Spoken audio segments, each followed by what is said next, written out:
नमस्कार, IND impact में आपका स्वागत है। मैं हूं आपके साथ नाज़नीन नकवी। बात करेंगे मध्य प्रदेश की, जहां शिक्षा पर भी अब सियासत होती हुई नजर आ रही है। एक दूसरे पर आरोप लगाए जा रहे हैं और सवाल खड़े किए जा रहे हैं। हालांकि सवाल जो है वो शिक्षा से जुड़ा हुआ है। बता दें आपको कि अब पढ़ाई को लेकर बीए फर्स्ट ईयर में इस साल से एक अध्याय जोड़ने की बात कही जा रही है। हालांकि ये विषय जो है वो वैकल्पिक रहने वाला है। उच्च शिक्षा मंत्री ने जानकारी देते हुए कहा कि अब बच्चों को पाठ में शामिल किया जाएगा, पाठ्यक्रम में उन्हें जानकारी दी जाएगी। वो प्रभु राम के बारे में भी शिक्षा लेंगे। भगवान की शिक्षा जो है वो अब कॉलेजों में भी दी जाएगी, जिसमें हनुमान जी और तुलसीदास की जीवनी भी छात्र पढ़ सकेंगे। वेद, उपनिषद और पुराणों की जानकारी को इसमें शामिल किया जाएगा। और ये अध्याय जो है, ये जो नया पाठ्यक्रम है, इसे बीए प्रथम वर्ष के दर्शन शास्त्र में जोड़ा जाएगा। हालांकि कांग्रेस ने इसे लेकर सवाल खड़े किए हैं। उनका कहना है कि तकनीकी शिक्षा की बच्चों को ज्यादा जरूरत है। गौरवशाली अतीत को सामने लाने की बात जो है वो मोहन यादव करते नजर आए हैं। उन्होंने कहा कि भविष्य में बुरी शक्तियां धर्म को नुकसान न पहुंचाएं, इसलिए जरूरी है कि बच्चों को नैतिक और धार्मिक शिक्षा दी जाए। लेकिन कांग्रेस ये कह रही है कि ये सब हथकंडे अपनाए जा रहे हैं बीजेपी की तरफ से। उनका मानना है कि राम को शामिल करके कहीं ना कहीं युवाओं को साधने की कोशिश की जा रही है। उन्होंने कहा कि कांग्रेस सवाल उठाए तो वो उसे धर्म विरोधी बताते हैं, जबकि गुमराह करके वो इसका राजनीतिक फायदा लेना चाहते हैं।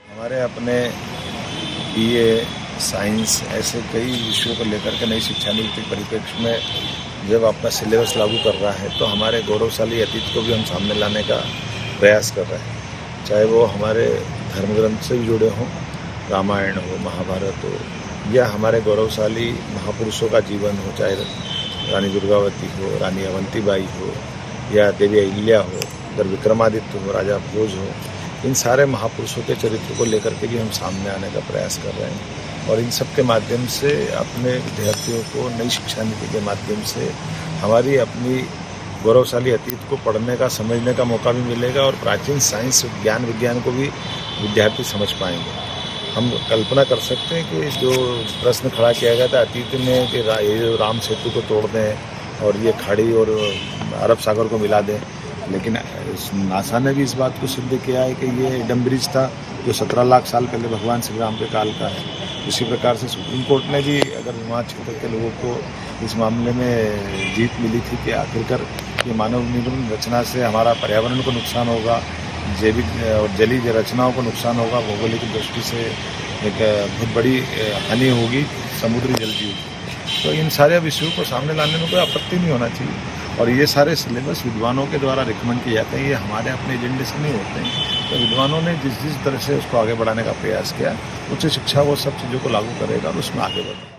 प्रदेश के उच्च शिक्षा मंत्री का बयान सामने आया है कि अब इंजीनियरिंग के छात्रों को राम सेतु के बारे में पढ़ाया जाएगा, रामचरितमानस, महाभारत, रामायण के बारे में पढ़ाया जाएगा, हेगड़ेवार, दीनदयाल उपाध्याय, श्यामा प्रसाद मुखर्जी के बारे में पढ़ाया जाएगा।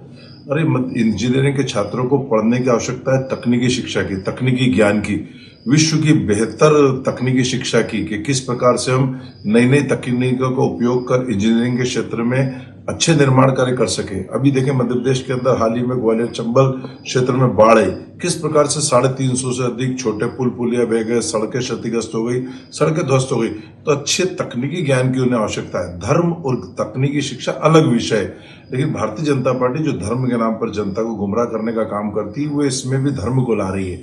और यदि कांग्रेस उस पर कोई टिप्पणी करेगी तो कांग्रेस को कहेगी धर्म विरोधी है। अरे स्टूडेंट को आज आवश्यकता तकनीकी ज्ञान की, विश्व की अच्छी तकनीक की शिक्षा की, लेकिन यह उनको पढ़ा रहे राम सेतु, रामायण, महाभारत। अरे इसके लिए एक अलग विषय हो सकता है, धर्म एक अलग विषय, तकनीकी शिक्षा एक अलग विषय, लेकिन दोनों का समावेश कर सिर्फ जनता को गुमराह करने के लिए करते हैं। इनका काम है धर्म के आधार पर राजनीति करो, धर्म के नाम पर लोगों की धार्मिक भावनाओं के साथ उसका उपयोग करके कहीं ना कहीं उसका राजनीतिक फायदा लो।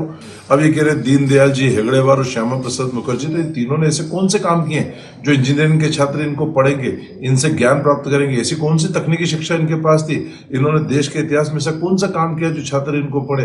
भारतीय जनता पार्टी का काम है सिर्फ गुमराह करना, समाज को बांटना, इसलिए वो इस तरह की राजनीति करती है। अब शिक्षा के अंदर भी धर्म को प्रवेश कर रही है, तो निश्चित तौर पे बेहद आपत्तिजनक इनका ये निर्णय है। और क्योंकि कांग्रेस कोई धर्म विरोधी नहीं है, लेकिन धर्म का स्थान अलग है।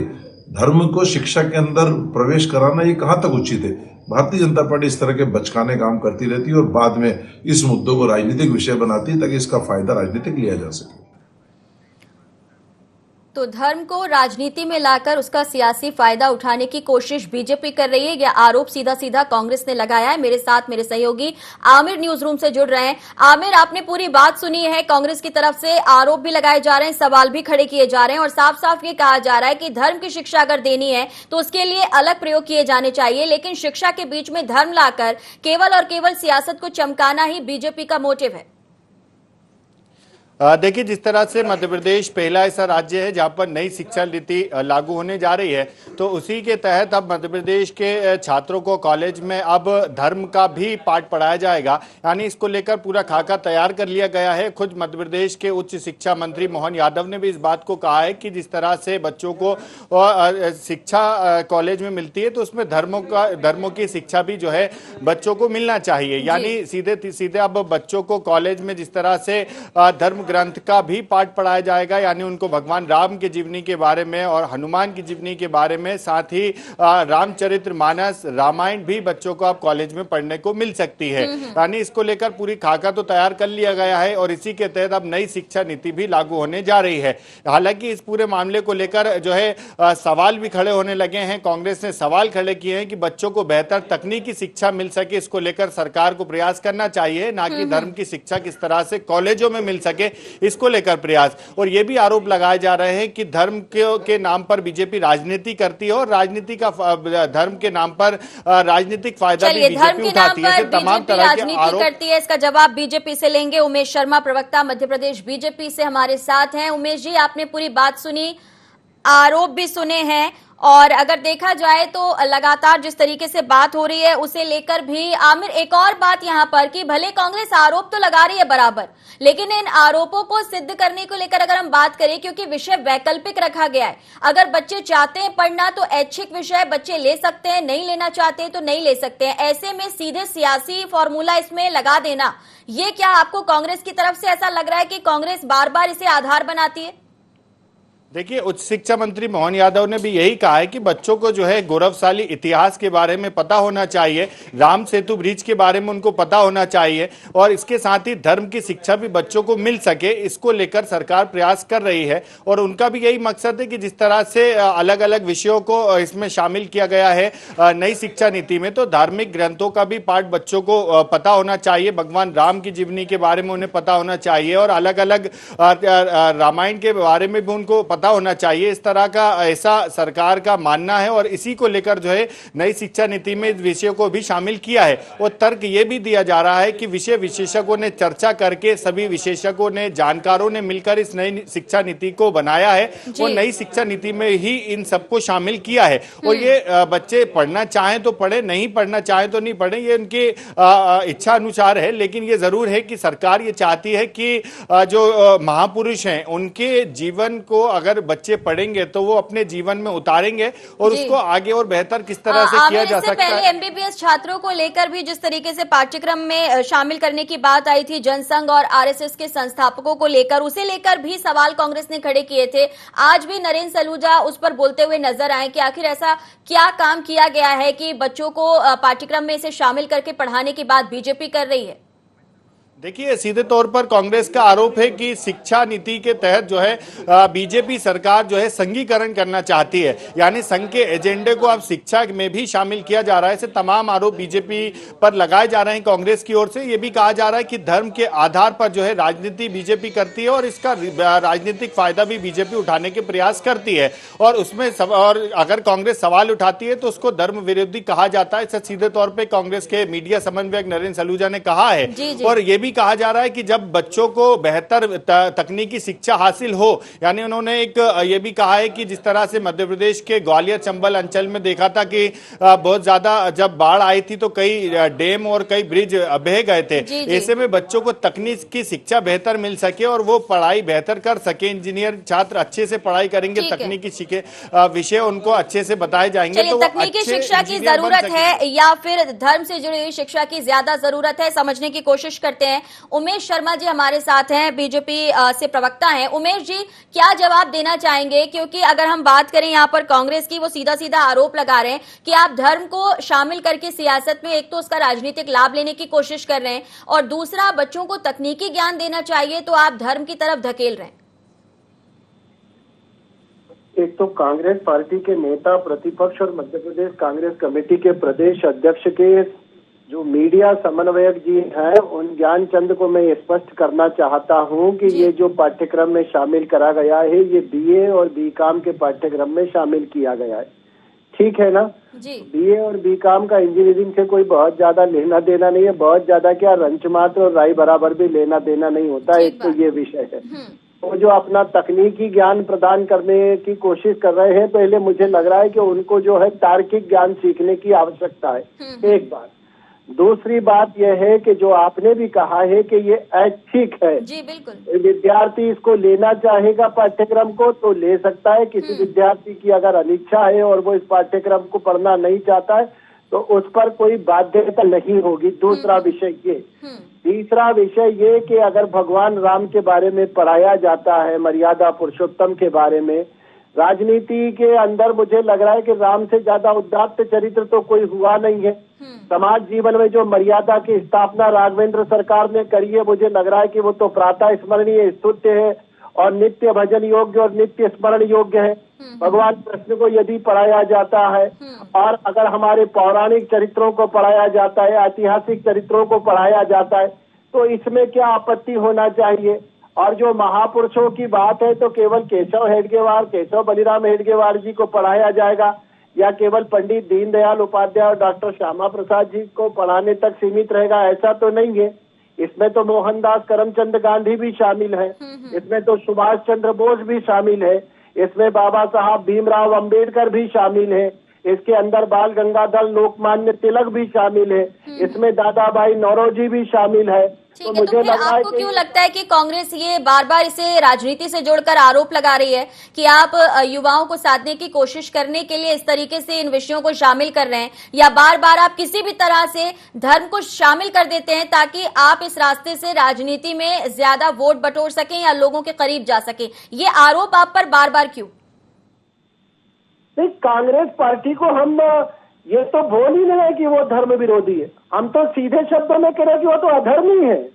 धर्म विरुद्ध अलग बात हो गई, हम तो कह रहे हैं कि वो तो अधर्मी काम कर रहे हैं। अगर अच्छे चरित्रों को पढ़ाया जा रहा है, उदात्त चरित्रों को पढ़ाया जा रहा है, ऐच्छिक रूप में पढ़ाया जा रहा है, तो मुझे लग रहा है कि इसमें तो किसी को आपत्ति नहीं होना चाहिए। ये सब मानव लीला अवतारी थे।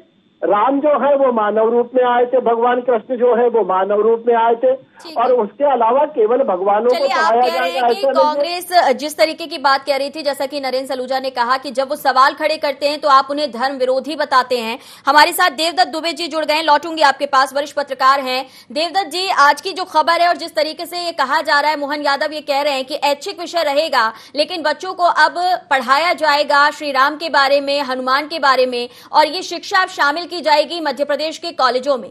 तो क्या लगता है आपको, कांग्रेस जो आरोप लगा रही है बीजेपी पर कि धर्म को शामिल करके सियासी लाभ लेना चाहती है, कैसे देखते हैं आप इसे? देखिए, इस धर्म में यदि राजनीति ना हो तब तो सब कुछ ठीक है। जब राजनीति में धर्म है तो ठीक है, लेकिन धर्म में राजनीति होने लगती है तब दिक्कत होती है।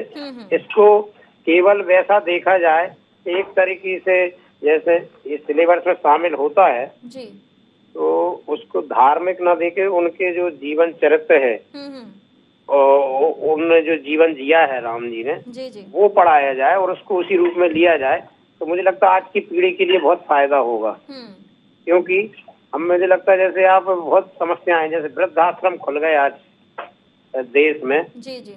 और रामचंद्र जी का यदि चरित्र बच्चे पढ़ेंगे तो वो तो एक माँ की इच्छा पे और पिताजी की उस पे 14 वर्ष के लिए वनवास चले गए। कितना बड़ा था, जब सुबह उनको राज तिलक होना था तो वो शहर से राज तिलक छोड़कर वो 14 वर्ष को वनवास के लिए चले गए। तो ये एक आज्ञा का है।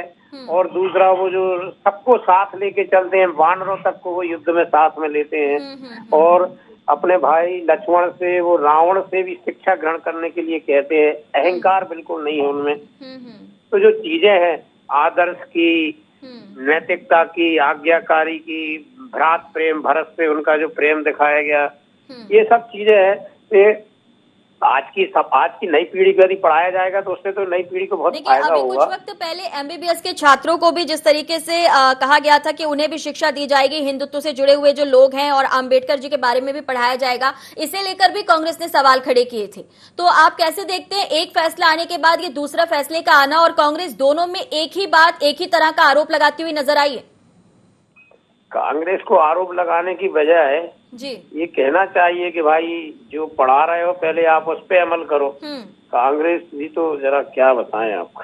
तो आप ये समझिए कि ये यदि विरोध करेंगे तो उसमें फिर राजनीति आ जाएगी। चलिए, मैं रुक करना चाहूंगी आमिर का, आपके पास लौटूंगी। आमिर, आप देख रहे हैं जिस तरीके से कांग्रेस अपनी बातों को तर्क के साथ सामने नहीं ला पा रही है, और ऐसे में बड़ा मुश्किल होता है कि कांग्रेस जो कह रही है उसके पीछे का क्या ठोस वजह है, क्या मात्र आरोप के लिए ही आरोप लगाए जा रहे हैं। ये बड़ा मुश्किल दौर है, कांग्रेस खुद के लिए कुछ नहीं कर पा रही है और आरोप लगाने से वो सियासत को साधने की कोशिश कर रही है। क्या लगता है आने वाले वक्त में चुनाव भी है, ऐसे में ये आरोप कुछ काम करेंगे? देखिए, आरोप है इसको लेकर कि जिस तरह से शिक्षा में बदलाव किया जा रहा है, या यूं कहें कि शिक्षा में अब धर्म के पाठ को भी शामिल किया जा रहा है, ताकि बच्चों को जो है शिक्षा के बेहतर शिक्षा के साथ साथ धर्म का भी ज्ञान होना चाहिए।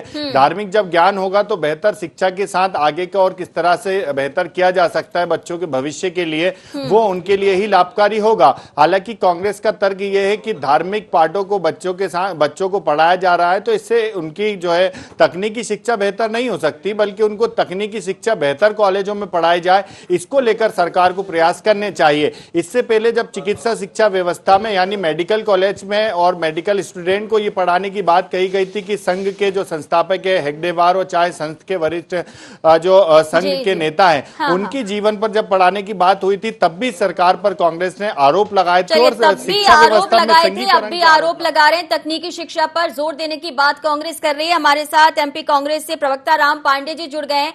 पांडे जी, आप क्या कहना चाहेंगे? अब बच्चों को शिक्षा में शामिल किया जा रहा है ऐच्छिक विषय के रूप में कि बच्चे जो हैं वो नैतिक और धार्मिक शिक्षा भी लें।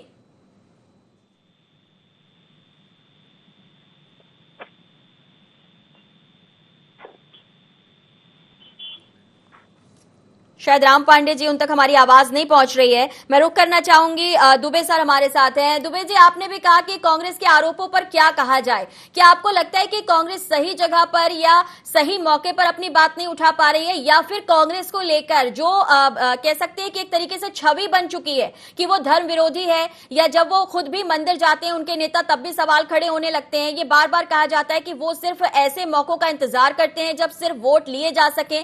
ऐसी छवि की वजह से कांग्रेस अगर जायज बात भी कहे तो भी वो नाजायज सी मालूम पड़ती है। दुबे सर।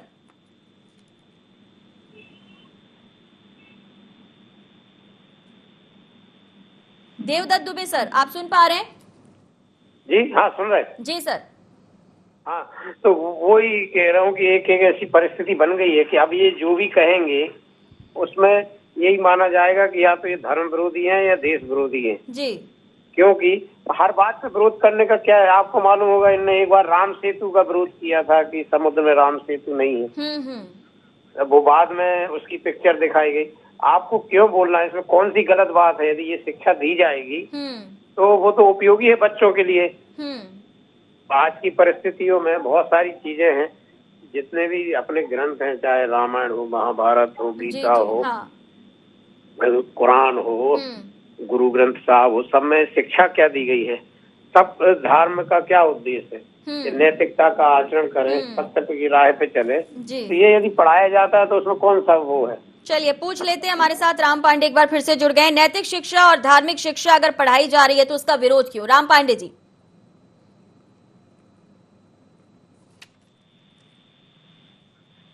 अब कोई आवाज नहीं आ रही है? जी आ रही है सर आवाज, बोलिए आप।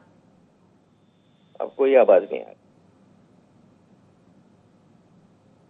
चलिए आमिर मेरे साथ है। आमिर, ये सही बात है कि अगर नैतिक शिक्षा है, धार्मिक शिक्षा है, और वो भी ऐच्छिक विषय है, वैकल्पिक विषय है, अगर बच्चे लेना चाहते हैं तो ले पाएंगे, नहीं लेना चाहते हैं तो नहीं ले पाएंगे। हालांकि विरोध इसका दिख रहा है। हमारे साथ उमेश शर्मा जी भी बने हुए हैं। उमेश जी, अगर इस तरीके से आरोप लगाए जा रहे हैं तो क्या आपको लगता है कि इस विषय में कांग्रेस बार बार बात करके आपको गलत साबित करने की कोशिश कर रही है, राजनीतिक लाभ लेने की कोशिश कांग्रेस की तरफ से भी की जा रही है?